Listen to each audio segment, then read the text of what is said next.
미국의 목사님이 이런 말씀을 했답니다. 설교가 5분이 넘으면은 천당도 싫다 그런다. 이 말은 5분이 가장 적절하다는 얘기입니다. 5분이 지나면은 집중력도 떨어지고 듣기도 싫고 짜증도 스럽고 그런다는데, 여기 오신 신도님들은 근기가 아주 상상근기라서 아까 제가 70분 정도를 얘기를 한 것 같은데, 저도 70분 얘기하는 거 오랜만에 해봤습니다.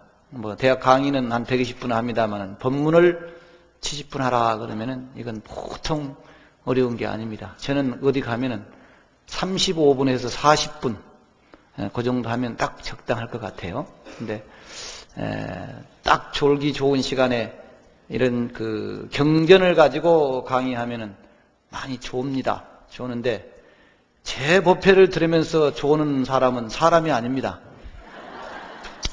그러니까 졸지 마시고, 저 뒤에 순자 엄마 졸지 마시고 잘 들으시기 바랍니다. 오늘 오전보다는 인원이 많이 좀 또 횡했습니다. 오전 들으시고 집에 가셔서 또 집에 부처님들 모시려고 가셨다고 그렇게 위로를 하겠습니다. 합장을 하시기 바랍니다. 제가 어디 법회 가면은 육화합송을 하고 법회를 하곤 합니다. 오전에는 일부러 안 했는데 오후 시간에는 어차피 제 시간이니까 좀 하고 법회를 하도록 하겠습니다. 따라서 하시기 바랍니다. 몸은 화합하여 함께 살겠습니다. 입은 화합하여 다투지 않겠습니다. 마음은 화합하여 어기지 않겠습니다. 계율은 화합하여 함께 지키겠습니다. 진리는 화합하여 함께 공부하겠습니다. 이익은 화합하여 함께 나누겠습니다. 예, 됐습니다. 이것이 부처님께서 늘 화합하고 살으라고 하시면서 6가지로 화합하라. 친구의, 개견의, 그렇게 육화화합입니다. 제가 늘 어디 법회 가면 이렇게 합성을 하고 법회를 하곤 하는데 오늘 한번 해봤습니다. 법안문익선사라고 하는 분께서 나한개침선사를 참방을 했습니다. 그래 며칠을 나한개침선사를 참방을 하고도 별다른 얻은 바가 없어서 하직인사를 드리기 위해서 나한개침선사의 방을 찾았습니다. 나한개침선사가 법안문익선사가 법기인 줄 알고 질문을 합니다. 창밖에 큰 바위가 하나 있는데 그 바위를 넌지시 가르치시면서 이렇게 묻습니다. 이보게, 저 바위가 자네 마음 안에 있는가 마음 밖에 있는가 하고 묻습니다. 그래 법안문익선사가 생각도 못해 대답할 말이 없습니다. 그래서 바깥에 있다 그러면 안 되니까 예, 제 마음 안에 있습니다. 이렇게 대답을 했어요. 그랬더니 나한개침선사 하시는 말씀이, 참 자네는 그 무거운 바위를 짊어지고 다니느라고 참 고생이 자심하시겠네. 고생이 심하시겠네. 이랬단 말이에요. 그 말에 법안문익선사가 어떤 생각이 어느 정도 열렸습니다. 우리는 사실 버려도 될 것을, 좀 비워도 될 것을 너무 마음 안에 담고 다니느라고, 짊어지고 다니느라고 고생을 많이 하고 사는지도 모릅니다. 나는 용서했네, 나는 버렸네, 나는 없앴네 하면서도 버렸네, 없앴네, 비웠네 하는 그 마음이 또 마치 돌로 풀을 눌러놓은 것처럼 시절 인연이 되면 또 올라오고 또 올라오고 또 올라오고 그렇게 하고 있더라는 거죠. 마음을 쓴다. 용심은 바로 이와 같이 한 번 버리고 한 번 비운 것은 다 다시는 일으키지 않는 게 올바른 용심입니다. 그런데 우리는 늘 그렇지 못하고 살고 있습니다. 오늘 정행품에서 하는 가르침도 내용은 어렵지 않습니다. 허나 진리는 결코 어려운 것이 아닙니다. 아주 아까 제가 말씀드린 것처럼 정진은 어려운 것이 아니라 쉼 없이 꾸준히 하는 것이 정진이다, 이런 말씀을 드렸는데 역시 마음 쓰는 것도 마찬가지입니다. 똑같은 조건과 환경인데도 기분에 따라서 그날 상황에 따라서 이렇게 쓰이기도 하고 저렇게 쓰이기도 합니다.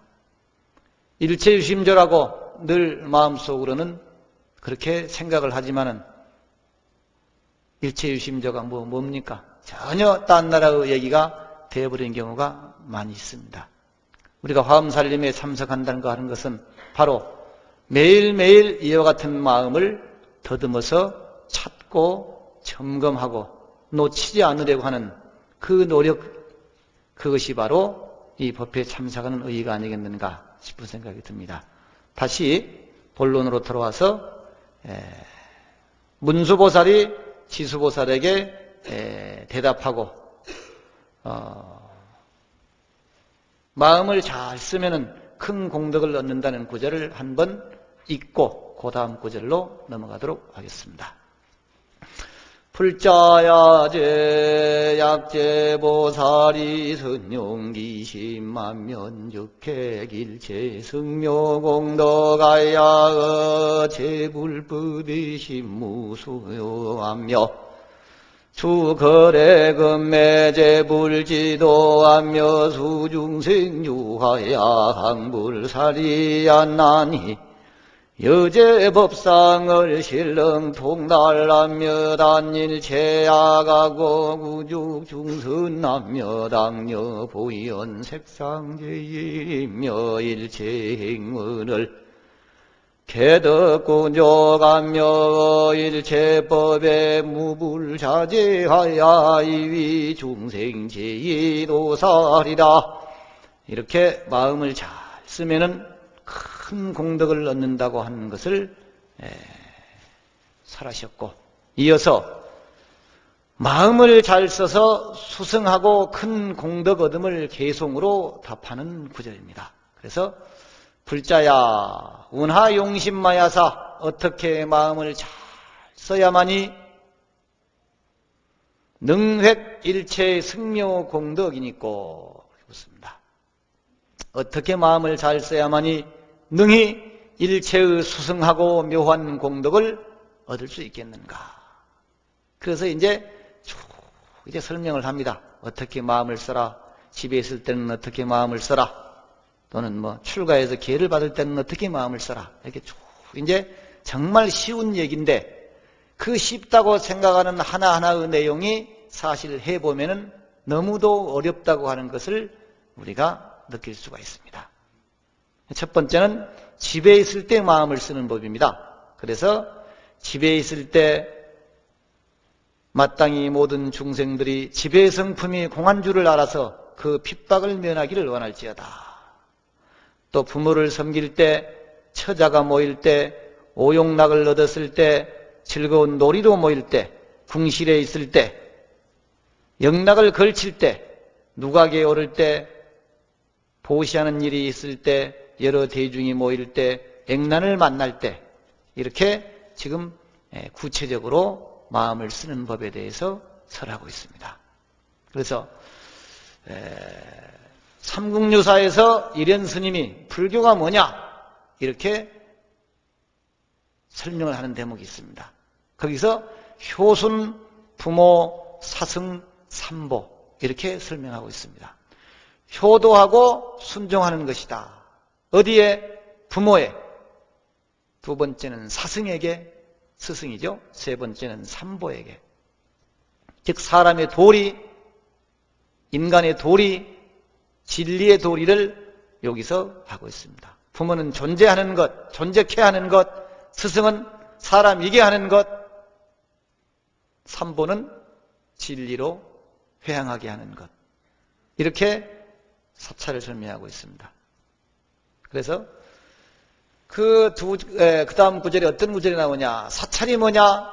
수복 멸죄지 도량이 사찰이다. 이렇게 정의하고 있습니다. 수복, 복을 닦는 것이 사찰이다. 멸죄, 죄업을 소멸시키는 것이 사찰이다. 그런 도량이다. 그래서 수복 멸죄지처 또는 수복 멸죄지 도량, 이렇게 절을 설명하고 있습니다. 절에 대해서. 그래서 복이 없으면 살지 못하는, 양식이 없으면 살지 못하니까 복이 있어야 된다. 그 다음에 사람답게 살기 위해서는 죄업을 소멸시켜야 되는데, 절이 바로 아무리 극악한 죄를 저지른 사람이라고 할지라도 이 부처님의 도량에 들어와서 새로운 사람이 돼서 나가게 하는 것이 절이다. 그래서 이련 스님은 수복 멸죄지 도량, 이렇게 절을 설명을 했습니다. 근데 효순 부모 사승 삼보, 그래서 부모를 효성으로 섬길 때에는 마땅히 중생이 부처님을 잘 섬겨서 온갖 것을 보호하고 공양하기를 원할지어다. 이렇게 지금 책 있는 분들은 한번 보세요. 그 구절을 쭉 보시고, 만약에 즐거움을 얻었을 때는 마땅히 모든 중생들이 욕심의 화살을 빼버리고 끝까지 안락하기를 원할지어다. 그 즐거움에 도취되고 즐거움에 노예가 되지 말고 욕심의 욕망의 화살을 빼버리고 끝까지 안락하기를 원하는 그런 마음을 써라, 이런 얘기입니다. 또 기락취해, 즉 즐거운 놀이로 모일 때는 마땅히 모든 중생들이 법으로서 스스로 즐기고 놀이는 참이 아님을 알기를 원할지어다. 이렇게 구절이 되어 있습니다. 그래서 우리들은 사실 공부하라고 하면은 어떻습니까? 엄청나게 힘듭니다. 놀으라고 하면은 시간이 잘 갑니다. 근데 놀 때도 법으로서 스스로 즐기고 그 놀이는 참이 아님을 알아야 된다. 고스톱 칠 때는 시간이 잘 갑니다. 근데 뭐 공부하고 경일 가라 그러면 시간이 잘 안 갑니다. 그러니까 전생부터 많이 했던 짓은 가르치지 않아도 잘 압니다. 전생에 안 했던 짓은 금생에 하라고 하면은 잘 안 익숙해지지 않습니다. 그래서 수행이란 성근 것을 익숙하게 하고 익숙한 것을 성글게 하는 것이 수행이다. 들어보셨습니까? 네. 성근 건 뭐냐? 전생에 안 했던 것, 공부하는 거라든가 이런 것들이 성근 것입니다. 그 성근 것을 익숙하게 만드는 것이다. 또 익숙했던 것은 먹고 놀고 자고 쉬고 하는 것이 익숙한 것입니다. 전생에. 이런 것들은 성글게 하는 것이 수행이다. 이런 말도 있습니다. 그래서 결국은 아까 습이 업이 된다고 했는데, 이와 같이 잘 습이 됐던 것들은 이제 습이 되지 않게 성글게 만들고, 습이 안 됐던 것은 습이 되게 하는 것이 수행이다. 이런 얘기입니다. 그래서 놀이가 참이 아님을 알기를 원할지어다. 그렇게 얘기 나왔고요. 또 영락을 거칠 때, 우리 보살님들 장식할 때 얘기입니다. 목걸이도 걸고 반지도 끼고 무슨 귀걸이도 걸고, 이것이 요즘 말로 하면 영락입니다. 영락을 걸칠 때는 마땅히 모든 중생들이 거짓 장식을 모두 버리고 진실한 곳에 이르기를 원할지어다. 부처님도 어떤 여성의 그런 섬세함이나 치장을 인정을 하셨어요. 그래서 육방여경에 보면은 남편이 부인에게 해줘야 될 게 철 따라서 좋은 옷을 사주고 좋은 이런 장신구를 사줘라. 그래야 만족한다. 이런 그 구절이 육방여경에도 나옵니다. 선생경이라고 하죠. 근데 모든 사람들이 꾸미기를 좋아합니다. 특히 여성은 더하죠. 왜냐? 전생에 많이 꾸며봐서 금생에 꾸미려고 노력을 하는 거예요. 그런데 거짓 장식을 모두 버리고 진실한 곳에 이르기를 원할지어다. 그렇게 그 대목에서 나오고 있네요. 또 만약 액난을 만날 때는 약재, 위난, 당원, 중생, 수의자재, 소행무예, 이렇게 돼 있어요. 지금 그 구절이.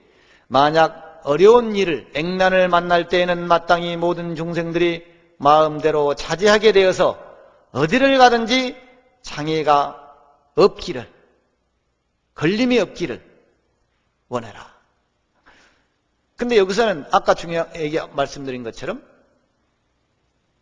나만 그렇게 되는 것이 아닙니다. 여기서 원하라고 하는 것은 내 주변의 모든 이들이 그렇게 되기를 원하라는 얘기입니다. 이렇게 지금 집에 있을 때 마음 쓰는 법에 대해서 얘기를 했고, 그 다음 구절에는 출가해서 계를 받을 때 마음을 어떻게 써야 되느냐. 참 중요합니다. 여러분들도 결국은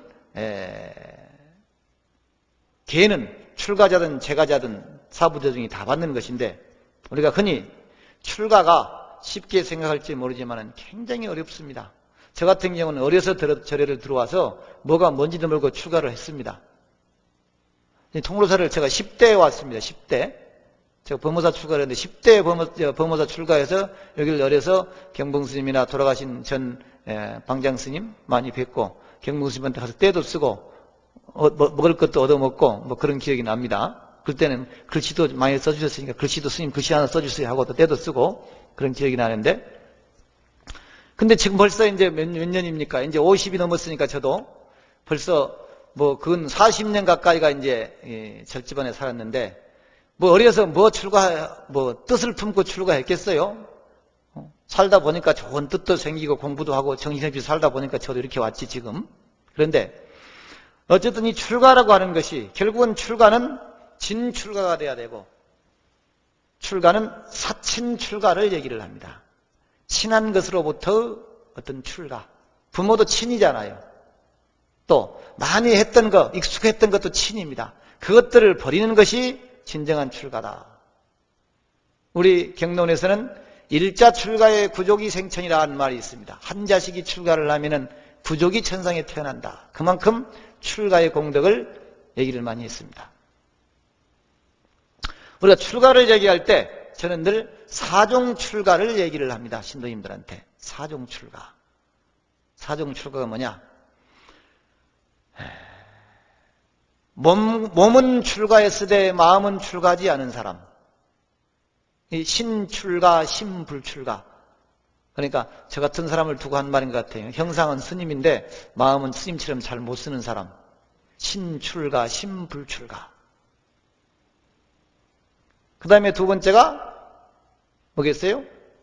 신심구불출가. 몸도 마음도 다 출가하지 않은 사람. 세 번째는 심출가, 신불출가. 마음은 출가했지만은 몸은 출가하지 않은 사람. 꼭 우리 오늘 오신 우리 신도님들을 보고 얘기한 것 같아요. 여러분들은 이미 출가한 사람입니다. 다만 이 외형만 스님이 아니지, 이렇게 열심히 공부하기 위해서 앉아있는 사람은 이미 그 마음이 출가한 사람입니다. 그래서 심출가, 신불출가. 마지막으로는 신심구출가. 몸과 마음이 다 출가한 사람이다.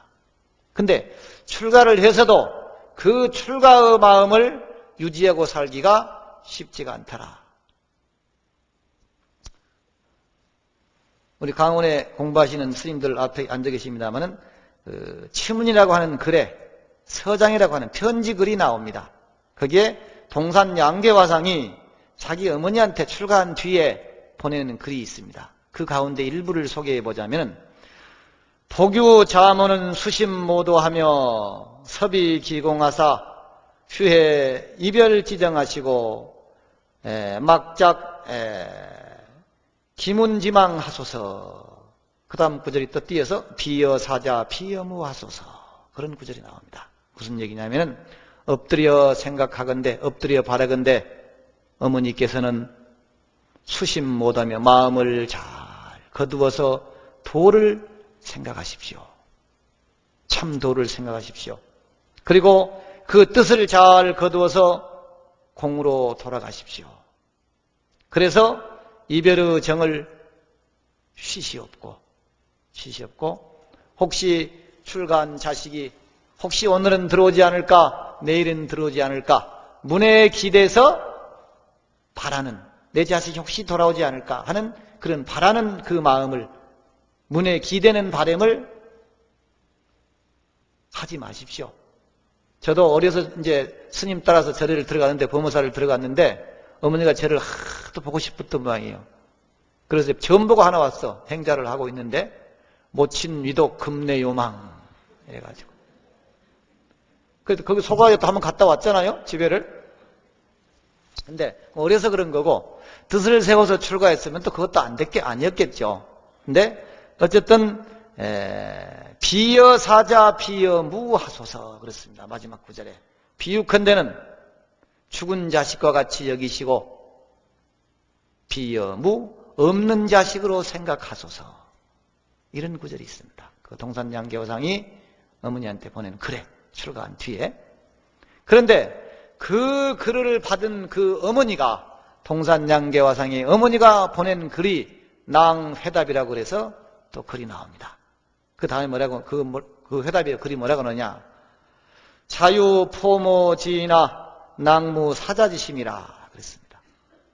자식은 어머니, 부모를 버릴 마음이 있을지 모르지만은 결코 그 어미는 무사자지심, 자식을 버릴 마음이 있을 수가 없다. 저는 애를 안 낳아서 모르겠습니다. 자식은 부모를 버리지만은 그 부모는 결코 자식을 버릴 수가 없다는 얘기입니다. 이 어머니의 그 답이. 그런데 단망여여, 나는 다만 너한테 바라는데 뭘 바라느냐? 네가 출가를 했다고 하니 목련존자와 같이 되어서 도아해탈 침륜하여 나를 이 고통의 세상, 침륜에, 이 윤회에 빠진 이 세상에서 구제를 해가지고서 상등불가로다, 위에 부처님이 되게 하라. 나도 깨달아서 해탈을 하게 하라. 네가 열심히 공부를 해서 나를 그렇게 인도를 해달라. 깨달아가지고. 여기미연인된, 만일 그와 같이 하지 못할진대는, 그렇게 하지 못한다면은 유건이 유제하리니 깊은 허물이 있을 것이니 절수체실할지어다. 간절히 모름지기 네가 이와 같은 나의 뜻을 이해하고 깨달아서 기왕 출가를 했으면 열심히 공부해서 깨달음을 얻어서 나를 윤회에서 벗어나게 하라. 역시 그 큰 스님이라서 그 스님의 그 어머니의 글이라고 볼 수 있습니다. 참, 그래서 출가했으되 출가의 뜻을 지켜갈 수 있다고 하는 것이 쉬운 일이 아닙니다. 서산 스님은 일파심계하면 백과구생이다 하고 했습니다. 한 번 마음을 깨뜨리면, 심계를 깨뜨리면 100가지의 허물이, 온갖 허물이 함께 일어난다. 그래서 계행이 없으면은, 출가했으되 계행이 없으면 피로 먹은 여우 몸도 받지 못한다. 이렇게 얘기를 했어요. 피로 먹은 여우의 몸도 받지 못한다. 그러니까 출가해서 기회를 받는다고 하는 것이 이와 같이 신명을 버리고 할 수 있는 일이어야 되는데, 그렇지 못한 것이 항상 저 자신도 아쉽습니다. 그래서 게으름이 날 때마다, 잘못 생각을 할 때마다 어른 스님들의 이런 어록들을 읽으면서 그 마음을 다스려야 되는 거예요. 이게. 그러니까 수행하지 않으면은, 기도하지 않으면은, 회향하지 않으면은 출가의 뜻이 없는 것입니다. 여러분들도 이 법회가 회행하고 나면은 이제 집에 가시면은 반드시 이렇게 어떤 수행과 기도와 정진과 회향이 있어야 됩니다. 그래서 그 출가에 대한 얘기가 쭉 나와요. 살던 집을 버리고 떠났을 때, 절에 들어갔을 때, 절에 들어가서 스승을 만났을 때, 또 세속의 옷을 벗었을 때, 그러면 이 속복을 벗고 이제 행자복이든 승복이든 갈아입어야 되잖아요. 그런 구절입니다. 그래서 순서별로 쭉 지금 설명을 하고 있는 거예요. 그러니까 제가 이 글을 보면서 어쩌면 이렇게도 자세하게 마음씀에 대해서 설명을 해놨을까? 여러분들이 이제 본문을 한번 해석된 걸 한번 쭉 읽어보세요. 보면은 탈거, 속복, 세석의 옷을 벗었을 때는 당원, 중생, 근수, 선근, 사제, 죄 그랬습니다. 마땅히 모든 중생들이 선근을 부지런히 닦아서 모든 죄의 멍에를 버리기를 원할지어다. 그 다음에 이제 옷을 갈아입고 그 다음에 수염하고 머리를 깎아요. 수염과 머리털을 깎을 때는 모든 중생들이 번뇌를 영원히 여의고 필경에 정멸하기를 원할지어다. 우리가 사실은 이 머리를 무명초라고 절에서 얘기를 합니다. 무명초. 지혜를 멸각시키는, 지혜를 매몰시키는 그런 풀이다. 보살님들 머리가 있음으로 해서 얼마만큼 많이 신경을 씁니까? 머리 스타일을 이렇게 바꿀까 저렇게 바꿀까, 염색을 이 색으로 할까 저 색으로 할까, 머리를 길게 자를까 짧게 자를까, 또 머리에다 샴푸를 쓰고 뭘 쓰고 써서 감아야 되고 빗어야 되고 기름도 무수도 발라야 되고.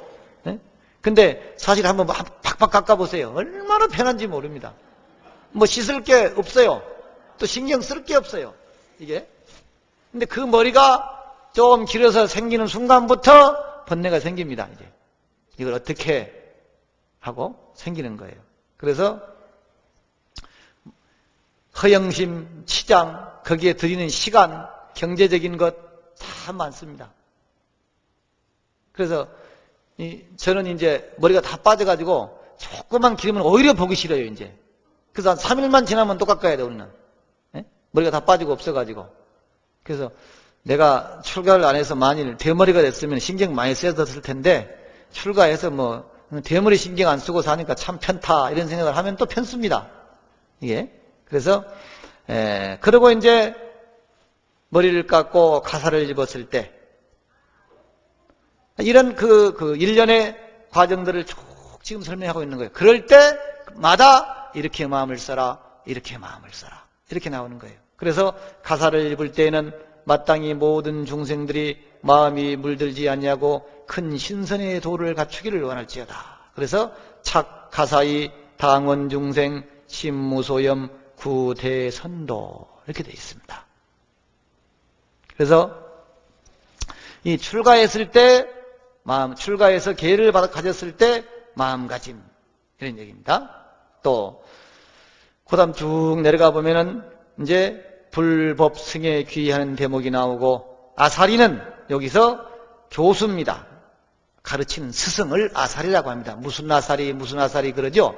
그래서 정행이라고 번역을 하는데, 제자의 행위를 잘못된 것을 바르게 교정을 내서 사범이 되어서 스승이 되어서 지도하는 큰 스님을 우리가 아사리 그럽니다. 여러분들이 보살기를 받을 때 전계아사리, 교수아사리, 갈마아사리 그런 용어가 있죠? 그 아사리입니다. 아사리의 가르침을 받을 때에는 마땅히 모든 중생들이 온갖 위의를 잘 갖춰서 행하는 일이 진실하기를 원할지어다. 그렇게 하고 있습니다. 또 그 다음에 이제 구족기를 받을 때, 화상의 가르침을 받을 때, 화상은 역시 그 친교사, 의학이라고 해서 아사리와 함께 수계사인 스님을 말하는데, 후세에는 덕이 높은 스님을 화상 이렇게 불렀습니다. 그래서 출가해서 이제 계를 받고 그랬을 때 마음가짐.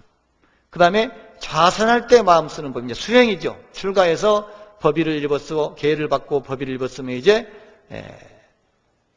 수행을 해야 되잖아요. 좌선할 때 마음가짐입니다. 참선할 때. 그래서 뭐 자리에 앉았을 때, 결과 보자고 앉았을 때, 또 관을 닦을 때, 우리가 흔히 좌선 그러면 앉을 좌자 참선선자, 그래서 앉아서 수행을 하는 것을 좌선 그럽니다.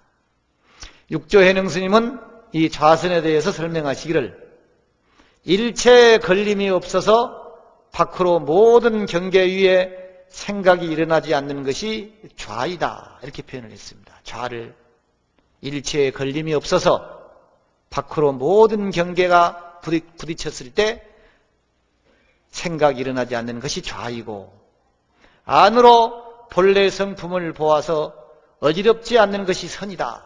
그래서 안과 밖이 어지럽지 아니하고 안정되어 있는 것을 좌선이라고 그렇게 육조현행 스님은 표현을 했습니다. 그 다음 구절에 어떤 것이 선정이냐? 밖으로 온갖 모양을 떠나는 것이 선이요 안으로 어지럽지 않은 것이 정이다 그랬습니다. 그래서 견경심불기가 명불생이다 그랬어요. 바깥의 모든 경계를 보아서 경계를 당해서 심불기 마음이 일어나지 않는 것, 이것이 명불생, 이름이 생하지 않는 것이다. 생하지 않았을 때 불생이 명무념이요, 생하지 않았을 때 망념이 일어나지 않으니까 명무념이요, 망념이 일어나지 않는 상태가 쭉 이어지면은 해탈이니까 무념이 명해탈이니라 이렇게 설명을 했습니다. 달마스님은 외식재연하고 내심무천하야 심여장백이라사 가입도라 하는 표현을 썼습니다. 밖으로 모든 인연을 쉬고, 여러분들 가만히 생각을 해보세요. 나이가 들어갈수록 좀 인연이 적어져야 되는데 점점점 인연이 많아지죠. 토요일 일요일 날도 예식장 한 번 가던 게 점점 2번, 3번, 10번 가져야 됩니다. 알던 사람도 좀 줄이면 되는데 점점 더 많이 알아집니다. 그러니까 요즘에 뭐 40대, 50대 엄마들 무슨 자제분들 유치원 무슨 모임, 초등학교 모임, 중학교 모임, 고등학교 모임 좀 하나쯤 버려도 될 건데 막 바쁘다고 하면서 길을 쓰고 나가죠. 그래서 인연은 들어야 되는 것입니다. 들어야.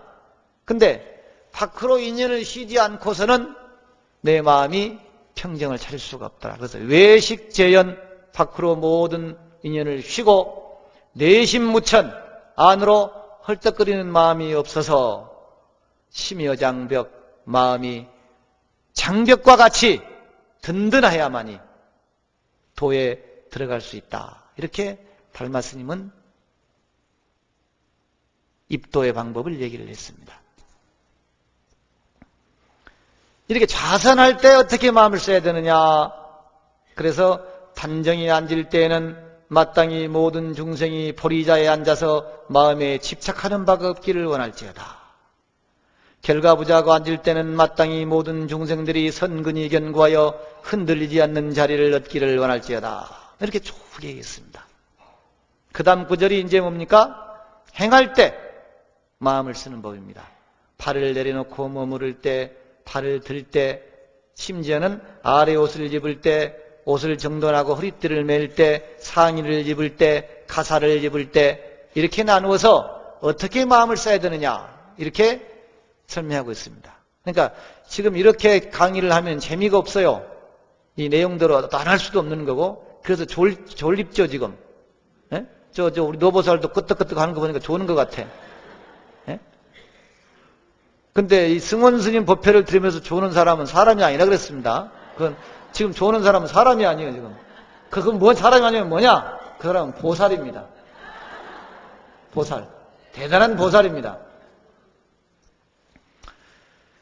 그래서 아래 옷을 입을 때 착하군시 마땅히 모든 중생들이 선근을 입고 부끄러움을 감추기를 원할지어다. 옷 입을 때까지도 그냥 입지 말고 이렇게 마음을 쓰고 입으라는 거예요. 얼마나 어렵습니까? 그러니까 행주자와 어묵동지 수행 아닌 것이 없게 지금 얘기를 하고 있습니다. 모두가 다 수행으로 회양되게끔. 또 옷을 정돈하고 허리띠를 맬 때는 마땅히 모든 중생이 선근을 살피고 단속해서 하여금 흩어지거나 잃지 않게 되기를 원할지어다. 그러니까 우리 보살님들이 화엄경 공부한다 그러면 그 해석본을 갖다 놓고 좀 이렇게 살펴가면서 해야 돼요. 예? 한번 나중에 오실 때는 구하세요. 그래가지고 그렇게 좀 눈으로 파가면서 해야 잠이 덜 오는 거예요. 안 그러면은 이 근기가 상근기가 아닌 사람은 금방 자요. 이게. 또 상의를 입을 때는 마땅히 모든 중생이 수승한 선근을 얻어서 법의 전덕에 이르기를 원할지어다. 이렇게 이제 나옵니다. 그 다음에 더 재밌는 것은 대소변을 보고 세수를 할 때도 마음을 잘 써라 하는 구절이 나옵니다. 대소변을 보고 세수를 할 때도. 그래서 이제 손에 양치대를 잡을 때, 양치질을 할 때 이렇게 구체적으로 얘기하고 있어요. 그래서 양치질을 할 때는 우리 여러분들 뭡니까?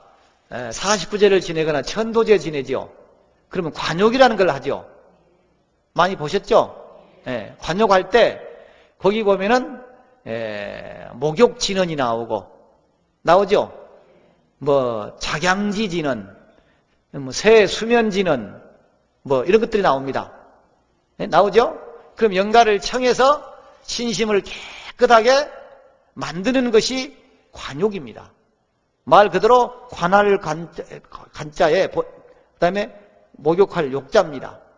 그래서 관욕 또는 물댈 관자에 목욕할 욕자를 쓸 때도 있는데, 근데 정말 관욕을 잘하기 위해서는 내 아버지의 천도제를 지낸다, 49제를 지낸다 그러면은 비록 들리지는 않지만은 아버지가 그 욕실에서 옷을 벗고 입고 양치질을 하고 물을 이렇게 떠서 몸을 씻는 소리가 들려야 된다는 거예요. 그만큼 집중을 하라는 얘기예요. 근데 스님 혼자 무슨 모욕하고 무슨 작양지진은 하고 하면 작양지는 그럼 양치질 하라는 얘기입니다. 그럼 양치질 하는 모습이 상상이 돼야 되는 거예요. 연부라는 스님도 마찬가지고 영가는 그렇게 관을 하니까 그렇게 영가가 와서 양치질을 해야 되고 참여한 제자는 그것을 관해야 되는 거예요. 근데 옛날에는 치솔이가 아니잖아요. 그래서 버드나무까지 부드러운 그거를 잘걸작은 씹어가지고 이렇게 했어요. 그래서 여기에 손에 양치대를 잡을 때 양치대를 씹을 때 이렇게 나오는 거예요. 이 구절이, 표현이. 부드러운 나무를, 버드나무까지 같은 부드러운 나무를 잘근잘근 씹어가지고 그 가니가 이제 까칠까칠하니 부드러워지죠. 그럼 그걸 가지고 이렇게 일을 이렇게 했단 말이에요. 그래서 지금 작양지 진언하는 것이 그런 얘기입니다. 양치질 하는 진언. 그 다음에 입을 잘 헹구라고 하는 구절이 나와요. 관욕에 보면은. 입을 잘 그래서 저는 그 관욕을 할 때 연부를 그렇게 합니다.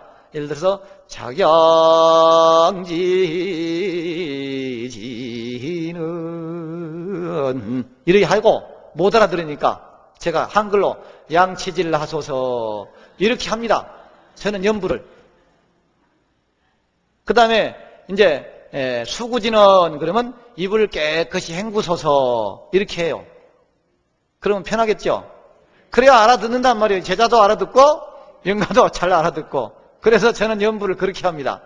무슨 새 수면진언 그러면 새 수면진언 하면서 손과 얼굴을 깨끗이 씻으소서 이렇게 하고 저는 연부를 합니다. 그러면은 참 좋아해요, 신도님들도. 왜냐면 망상이 안 들어와. 그렇게 연부를 하니까. 그래서 이제 언제 한번 스님이 한글로 연부를 할 때 한번 그렇게 하면은 훨씬 더 신비감은 없지만은 무슨 소리인지 모르니까 그래도 좀 괜찮아요. 이게. 그래서 그런 얘기 드리고요.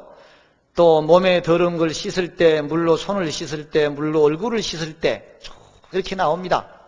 그럴 때마다 낱낱이 마음을 어떻게 써라. 물로 손을 씻을 때는 마땅히 모든 중생이 깨끗한 손을 얻어서 부처님 법을 받아 지니기를 원할지어다.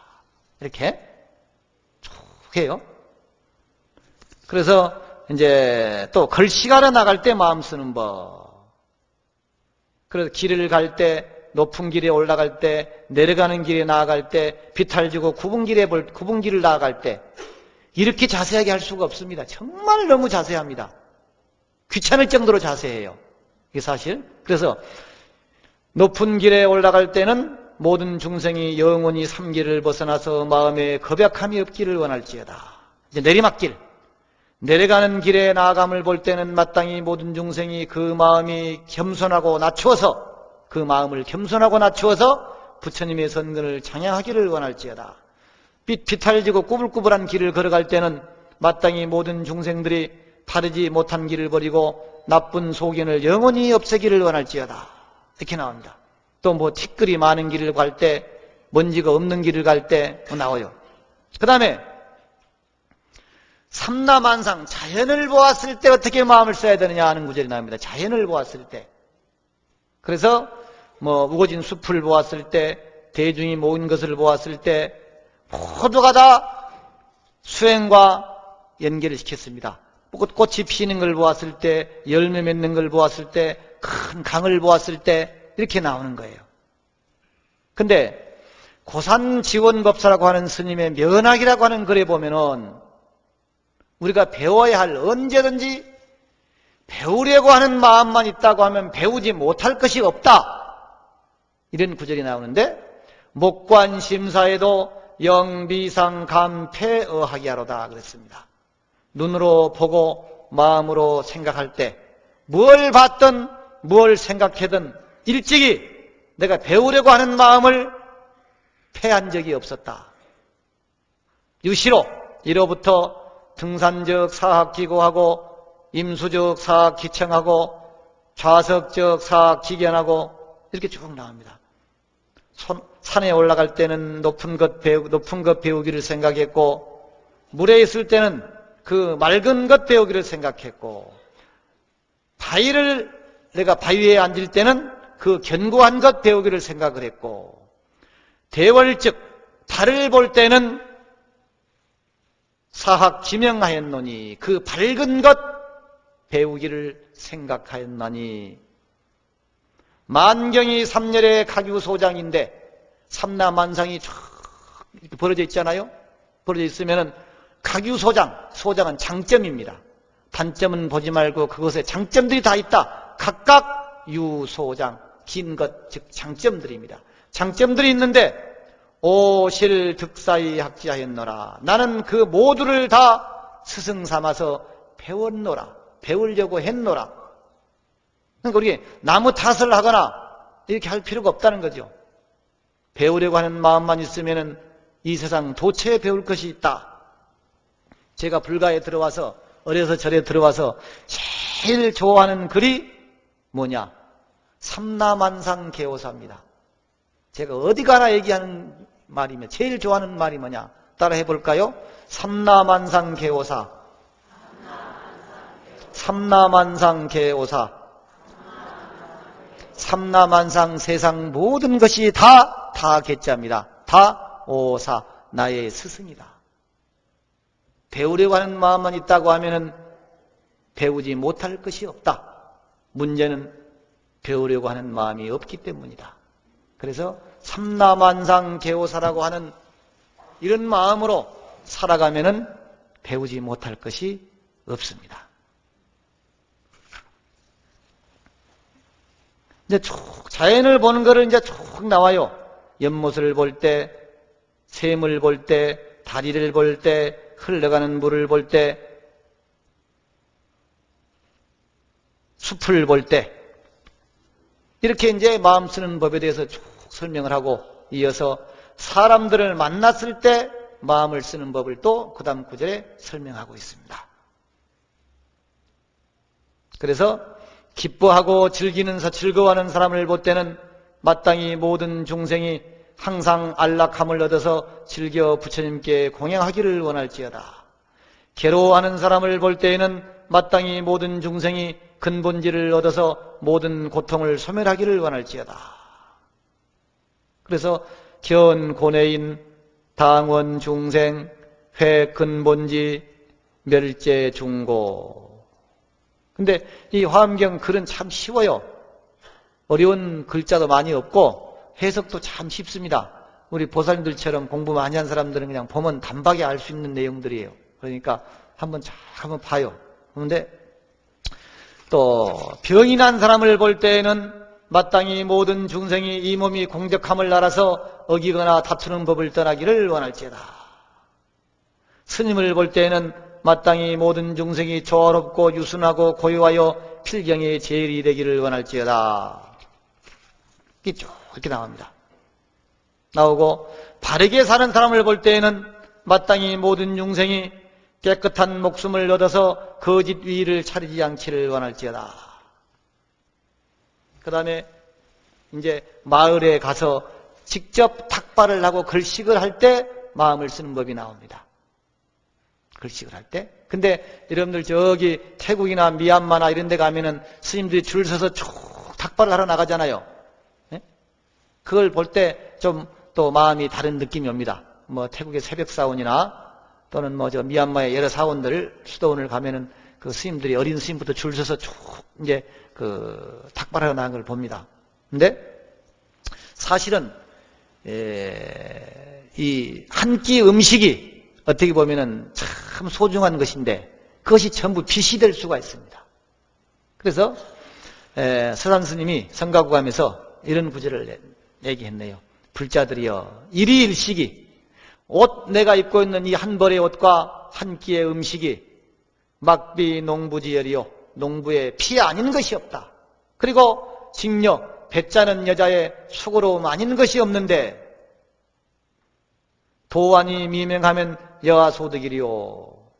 도 눈이 박지 못하고서 어떻게 편안하게 사치하고 편안하게 먹을 걸 먹고 옷이 좋다 나쁘다 음식이 거칠다 이런 얘기 해서는 안 된다는 거죠. 그래서 자경문에도 뭐라고 나오느냐. 농부도 매육이 안지구하고 직녀도 연무차신지 연 황하장 유수원이 기한을 하엠시미리요 연이미식은 당 은중이 손도요 반합소식은 필시경이 음덕이라 그래서 적음이라 그랬습니다. 그래서 금생에 미명심하면 적수도 야난 손이라. 여러분들이 또는 제가 아까 전생복을 얘기를 했습니다. 전생복이 많아서 지금 잘 살고 있는 거예요. 한국에 태어난 것도 엄청난 복이고 저 못 사는 나라에 태어났어 봐요. 지금 어떻게 됐겠어요 우리가. 그러니까 한국에 태어난 것도 더구나 북한에 태어났어 봐요 지금 우리가. 이것이 생처구족입니다. 아까 저 앞에 서두에 나왔던 어느 곳에 태어나느냐 누구를 또 부모로 태어나느냐 아까 얘기했던 11구족계 통도사를 신도로 오느냐 전부 엄청난 복인 것입니다. 근데 늘 불평하니까 직접 농부가 농사를 짓지만은 그 농부가 춥고 배고픈 괴로움이 있고 배짜는 여자 직녀가 직접 자기가 천을 짜지만은 그 직녀는 자기 옷 해입을 천이 없어요. 근데 나는 아무것도 안 하고 손을 놀리고 사는데 춥고 배고픈 것을 어떻게 마음에 싫어하겠느냐. 금생에 미명심하면 적수도 야한 손이라. 금생의 마음을 밝히지 못하면 물 한 방울도 소화시키지 못한다. 여러분들은 복이 많죠. 근데 물 한 방울에도 천지의 은혜가 다 스며 있지 않습니까? 그러니까 특히 스님들은 여러분들이 갖다 주는 음식이나 보시나 이런 것들로 살아가는데 내가 수행을 제대로 하지 않는다고 하면 과연 그 은혜를 갚을 수 있겠느냐? 그래서 그 전등록에 보면은 한 도인이 어느 보살집에 큰 그 은혜를 입었어요. 근데 그 은혜를 공부를 철저히 하지 못해서 죽어서 그 집에 버섯이 돼서 갚았다는 얘기가 있습니다. 버섯이. 그 집 며느리가 집 앞에 고목나무가 하나 있는데 버섯이 하나 나요. 그래서 그 버섯을 따다가 반찬을 하는데 딸 때마다 또 나 있고 딸 때마다 또 나 있고 그래요. 그러니까 빚진 만큼 계속 나는 거예요. 그 버섯으로 그 스님이 그 집에 빚을 졌는데 공부를 제대로 못해서 다음에 버섯이 된 거예요. 그래 이웃집에 있는 며느리가 저 집에 며느리가 보니까 맨날 버섯 음식을 하는데 따도 또 나거든. 그래서 내가 저놈을 캐와야 되겠다 싶어서 그 집에 살금살금 가서 칼로 캤다는 거죠. 캘라 그러니까 어디서 나는 당신한테는 빚진 게 없어 그러더라는 거죠. 그래서 둘러보니까 사람이 없어요. 그래서 또 캘라 그랬더니 난 당신한테 빚진 게 없다니까. 그래 이제 뭐 자초지종을 물었더니 그 얘기를 하는 거예요. 내가 전생에 스님이었는데 이 집에 큰 그 시주의 은혜를 져서 살았는데 그 은혜를 갚지 못하고 은혜 갚는 길은 열심히 수행하는 것인데 수행을 하지 못하고 죽어서 버섯이 됐다. 그래서 그 빚을 지금 갚기 위해서 지금 있는 것이다. 내가 이 집에 빚진 게 얼만데 당신이 그걸 좀 화주를 해서 이 빚을 갚아주면 내가 해탈할 것이다. 그래서 그분이 그 양만큼, 말한 양만큼 이 집에다가 이제 그 화주를 해서 주었더니 그날부터는 버섯이 나지 않았다. 이렇게 내려오는 그 전등록에 얘기가 있습니다. 그래서 서산스님 다음 구절에 지금 털을 쓰고 뿔을 지고 있는 것이 무엇인 줄 아는가? 짐승 얘기하는 거죠. 털난 짐승, 뿔난 짐승. 오늘날 신도들이 주는 것을 공부하지 않으면서 거저 먹는 그런 부류들의 미래상이다. 여러분들도 마찬가지입니다. 신랑이, 아들이 전생 복으로 잘 먹고 있는데 지금 내가 밥값을 못하면은 다음 세상에 무엇가 된다고 어떻게 보장을 하겠습니까? 다음 세상이 아니라 바로 내일 어떻게 된다고. 그런데 어떤 사람은 배가 고프지 않아도 먹고 춥지 않아도 더 껴입고 좋은 옷을 입으려고 하니 이 무슨 말인가? 참으로 지금 이 쾌락이, 즐거움이 후생의 괴로움인지를 도무지 생각하지 않는 거라. 그래서 수도인은 음식을 먹을 때 독약을 먹는 것과 같이 하고 시주의 보시를 받을 때는 화살을 몸에 받는 것 같이 하라. 이렇게 표현을 했습니다. 서산스님이. 화살을 몸에 받는 것처럼 하라. 시주의 은혜를 입을 때. 그래서 두터운 대접과 달콤한 말은 수도인이 참으로 두려워해야 할 것이니라. 이렇게 얘기를 했습니다. 그래서 마을에 이르러서 걸식할 때에도 바리떼가 빈 것을 볼 때는 마땅히 모든 중생이 그 마음이 청정해서 텅 비어서 번뇌가 없어지기를 원하고, 또 어디 가서 참 그 재수가 좋아서 좋은 음식을 가득히 바리떼에 받았을 때는 마땅히 모든 중생이 일체의 선한 법을 구족해서 가득하기를 원할지어다. 이런 마음을 써라는 얘기죠. 모두가 만약 공경을 받을 때는 마땅히 모든 중생이 온갖 부처님 법을 공경하고 수행하기를 원할지어다. 또 그 뒷구절에 보면 참 기가 막혀요. 좋은 음식을 얻었을 때, 좋지 못한 음식을 얻었을 때, 부드러운 음식을 얻었을 때, 거친 음식을 얻었을 때, 그때마다 짜증을 내거나 좋아하거나 그러지 말고, 좋지 못한 음식을 얻었을 때는 마땅히 모든 중생이 여러 삼매의 맛을 얻지 못한 이가 없기를 원해라. 부드러운 음식을 얻었을 때는 마땅히 모든 중생이 대비로 훈습하여 마음이 유연하기를 원할지어다. 이제 가서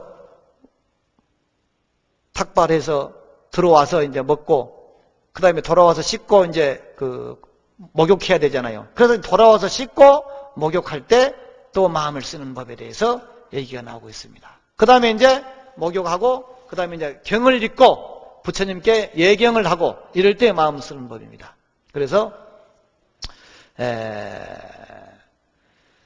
그 구절에 보면은 송풍경시에 당원 중생 순불소설 총지불망 그랬습니다. 경을 읽을 때에는 마땅히 모든 중생이 부처님께서 설하신 바를 따라서 모두 기억하고 잊어버리지 않기를 원할지어다.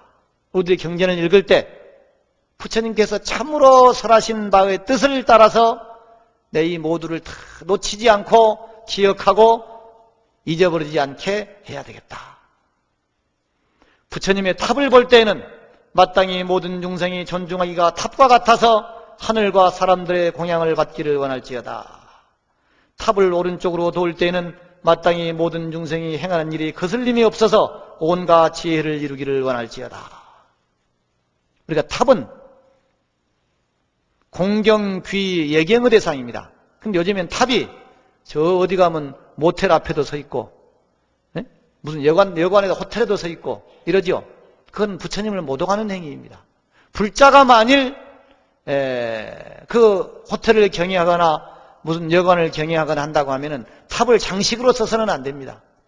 탑이란 부처님입니다. 우리가 탑돌이라고 하는 것은, 돈다고 하는 것은 늘 곁을 떠나지 않고 옆에 있겠다고 하는 약속이 도리입니다. 그래서 탑돌이는 기도입니다. 오른쪽으로 돌잖아요? 그러면 돈다고 하는 건 빙글빙글 돈다고 하는 것은 나는 당신의 가르침을 늘 따르고 믿고 존경하고 의지하겠습니다. 귀, 공경, 예배, 공양의 대상이지 탑은 장식이 아니라는 거예요. 그래서 제가 안타깝습니다. 지나가다가 무슨 호텔에도 탑이 서 있고 무슨 여관에도 탑이 서 있고 하는 걸 볼 때마다 내가 가슴이 아픕니다. 여러분들이 돈이 많으면 그 여관을 사서 탑을 좀 잘 이렇게 귀, 공경, 공양, 예경의 대상으로 만들어야 됩니다. 그 장식품이 아니에요. 탑은 부처님과 같은 거예요. 그 다음에 누워서 자고 쉴 때 마음 쓰는 법입니다. 잠을 자거나 휴식을 할 때는 마땅히 모든 중생이 몸이 안온함을 얻어서 마음이 움직이거나 어지러움이 없기를 원할지어다. 또 잠을 자다가 깼을 때까지 얘기하고 있어요. 잠을 자다가 깼을 때, 처음 깼을 때는 마땅히 모든 중생이 온갖 지혜를 깨달아서 시방을 두루 살피기를 원할지어다. 이렇게 집안에서부터 시작해서 출가 수계해서 탁발하고 세상을 바라보고 먹고 입고 자고 화장실 가고 손을 씻고 쉴 때 이르기까지 모든 마음 쓰는 법에 대해서 정행품에서는 얘기를 하고 있습니다. 이제 결론으로 치달아 갑니다. 시간 5분밖에 안 남았고 그만 줘라도 됩니다. 그래서 마지막으로 총결론으로 마음 쓰는 법을 지내서 이거듬을 찬탄하는 대목입니다. 마음 쓰므로 마음을 잘 쓴다면은 그 이익이 무량하리라.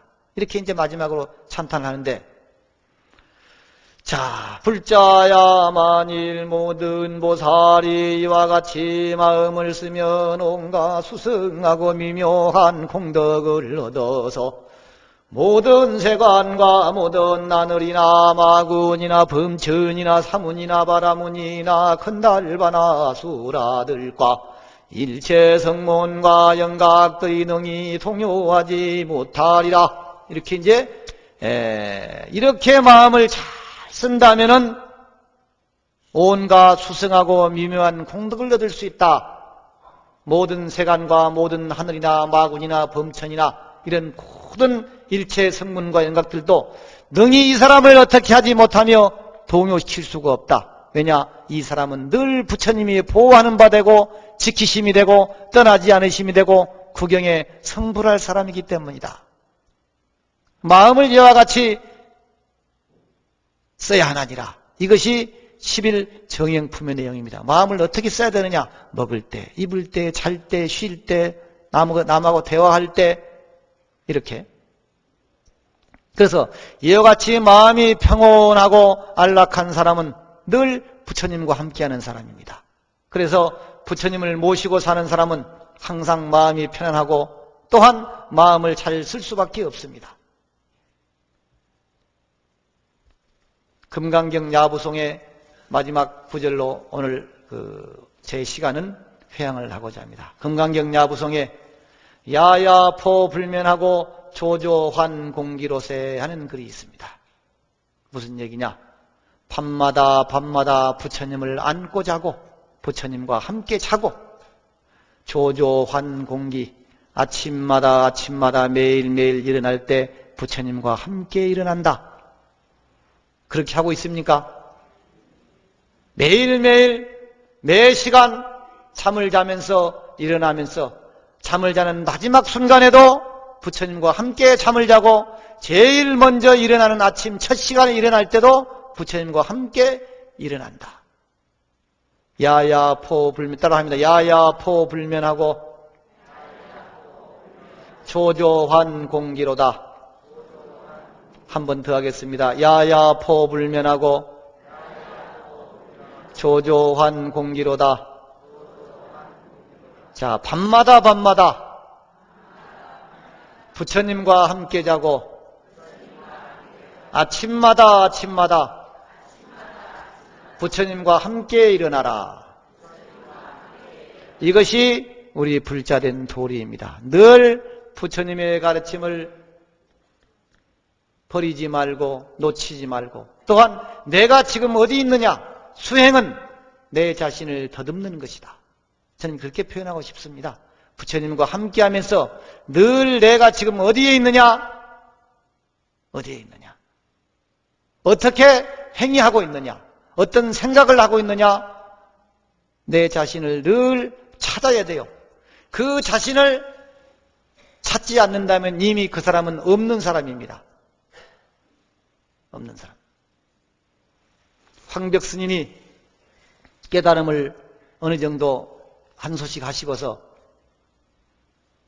보림을 하기 위해서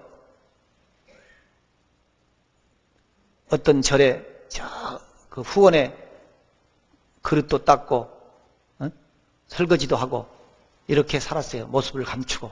그때 그 고을에 배유라고 하는 정승이 왔습니다. 그래 그 절에 찾아와서 주님한테 쭉 안내를 받아요. 그래 조사전에 이르렀습니다. 그 절에 역대 거쳐갔던 큰 스님들이 있는 집이 조사전이죠. 그래 배유가 물어요. 주지스님한테. 스님, 이 스님들이 상호도 참 좋은데 이 스님들이 대체 어디 계십니까? 물어요. 그래 주지스님 대답을 못했어요.